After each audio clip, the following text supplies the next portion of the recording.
সংশোধনী ওয়াকফ আইনের প্রতিবাদে মুর্শিদাবাদ জ্বলছে, আগুন জ্বলছে চারদিকে। মুর্শিদাবাদের আগুন ছড়িয়ে পড়তে পারে যে কোনো মুহূর্তে রাজ্যের সর্বত্র। সিএ এবং এনআরসিকে কেন্দ্র করেও ঠিক একইভাবে মুর্শিদাবাদ উত্তপ্ত হয়েছিল। একদল দুষ্কৃতীর লুটতরাজ চালিয়ে একের পর এক ট্রেন তারা আগুন ধরিয়ে দিয়েছে। আর এবারেও সরকারি গাড়ি থেকে শুরু করে পুলিশের গাড়ি, সরকারি সম্পত্তি, এমনকি স্থানীয় মানুষ, ব্যবসায়ীদের দোকানপাট লুটতরাজ চালাচ্ছে অবাধে। পর পর ঘটনা ঘটেই চলেছে। ইতিমধ্যে 3 জনের মৃত্যু হয়েছে বলেও জানা গেছে। এই ঘটনাকে কেন্দ্র করে পরিস্থিতি এমনটাই যে নিয়ন্ত্রণের বাইরে চলে যায়, যেখানে রাজ্য সরকার শেষ পর্যন্ত কেন্দ্রীয় বাহিনীকে তলব করে এবং তাদের কাছে সাহায্য প্রার্থনা করে। অর্থাৎ পুলিশ ব্যর্থ। সত্যি কি পুলিশ ব্যর্থ, নাকি পুলিশকে কাজ করতে দেওয়া হচ্ছে না? এই বিতর্ক উঠে আসছে। এই মুহূর্তে পশ্চিমবঙ্গের পরিস্থিতি একেবারে বারুদের স্তূপের ওপরে। আর এর মূল কারণ কিছু মন্ত্রীর নেতার উস্কানিমূলক মন্তব্য।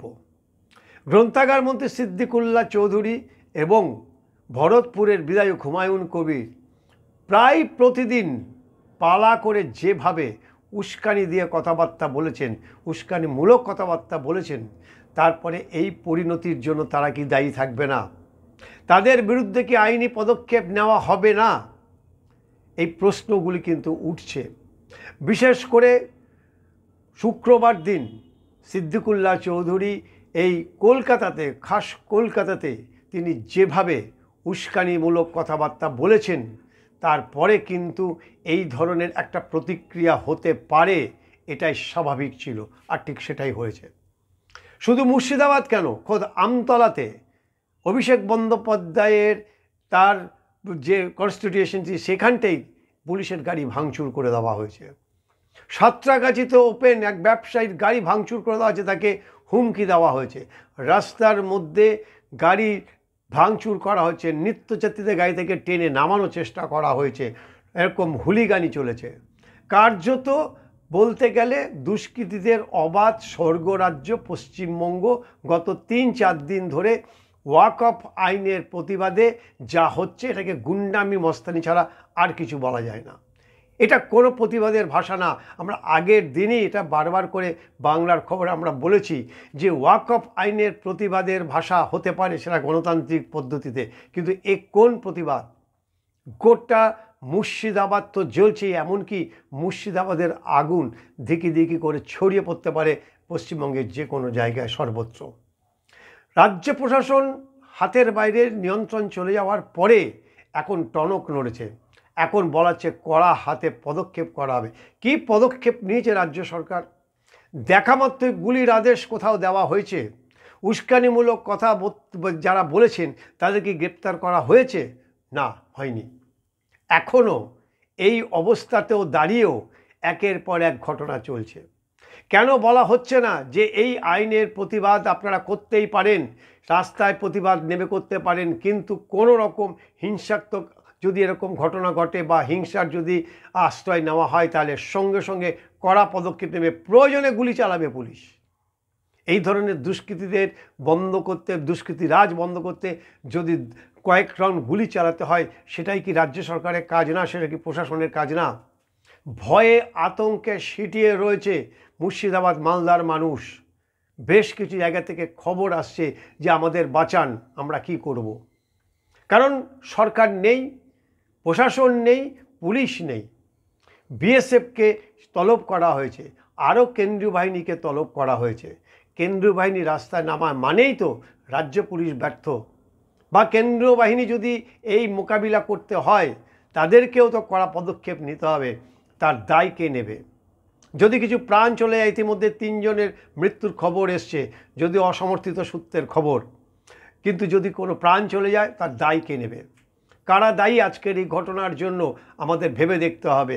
রাজ্য প্রশাসনকে দায় নিতে হবে, মুখ্যমন্ত্রীকে দায় নিতে হবে যে এই পরিস্থিতি কেন তৈরি হলো পশ্চিমবঙ্গে।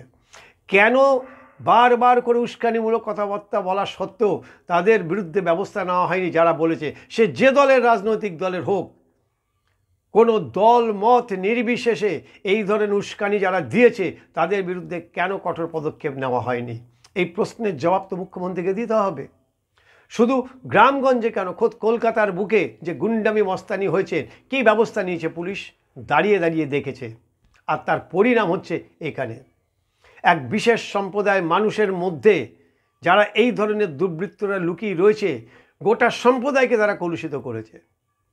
সমস্ত মানুষ যে এর সাথে যোগ দিচ্ছে তা নয়।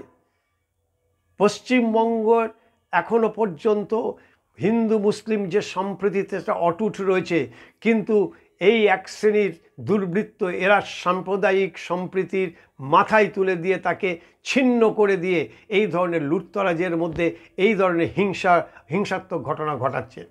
এদের চিহ্নিত করা হোক, এদের বিরুদ্ধে কড়া পদক্ষেপ নেওয়া হোক, প্রয়োজনে পুলিশকে নির্দেশ দেওয়া হোক যে পরিস্থিতি নিয়ন্ত্রণের বাইরে যায় বা হিংসা আরও যদি বেড়ে যায় তাহলে দরকার পড়লে গুলি করুন, গুলি চালান। না হলে কিন্তু ঠান্ডা করা যাবে না, এর আগুন আরও ছড়িয়ে পড়বে। তাতে যদি কিছু ক্ষয়ক্ষতি হয় হোক, কিন্তু বৃহত্তর স্বার্থে এই ধরনের ক্ষুদ্র যে স্বার্থ সেটাকে ত্যাগ করতে হবে আমাদের। না হলে কিন্তু উপায় নেই। সামনে ভয়ঙ্কর দিন। রাজনীতির উত্তাপে টকবক করে ফুটছে পশ্চিমবঙ্গ। হায়নার মতো তাকিয়ে রয়েছে, দাঁত নখ বের করে রয়েছেন স্বার্থান্বেষী মানুষরা। আর এখানে মাথা ঠান্ডা রেখে কড়া হাতে পদক্ষেপ নিতে হবে রাজ্যকে। কোনো গুজব, কোনো কিছুতে কান না দিয়ে একেবারে নিজের দায়িত্ব পালন করতে হবে। আমরা বারবার বাংলার খবর থেকে প্রত্যেকটা মানুষকে আমরা সতর্ক করেছি, আমার আপনার আশেপাশে যারাই আছে তাদেরকে আপনারা বোঝান যে এই নোংরা বিষে যেন আমাদের প্রতিবেশী, আমাদের আত্মীয়, আমাদের পরিজনরা পুড়ে না যায়। এর উস্কানি অনেক দূর থেকে আসছে, এই খেলা অনেক দূরের খেলা।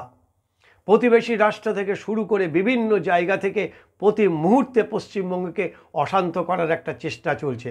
আর সেই ফাঁদে যদি পা দেয় তাহলে আমি আপনি কেউ বাঁচবে না, এটা মাথায় রাখবেন। মাথা ঠান্ডা রেখে প্রত্যেকটা মানুষকে একসাথে হয়ে এই যে পরিস্থিতি, সেই পরিস্থিতি যেমন মোকাবিলা করতে হবে, তেমনি শাসক দলের প্রধান অর্থাৎ তৃণমূল কংগ্রেস মমতা ব্যানার্জি, একেবারে নাম ধরে বলছি, দয়া করে আপনি এই যেভাবে আপনি রাজনীতি করতে চাইছেন সেই রাজনীতি বন্ধ করে দুষ্কৃতীদের মধ্যে কোনো ধর্ম, কোনো জাত, কোনো বর্ণ না রেখে তাদের বিরুদ্ধে কড়া পদক্ষেপ নিন।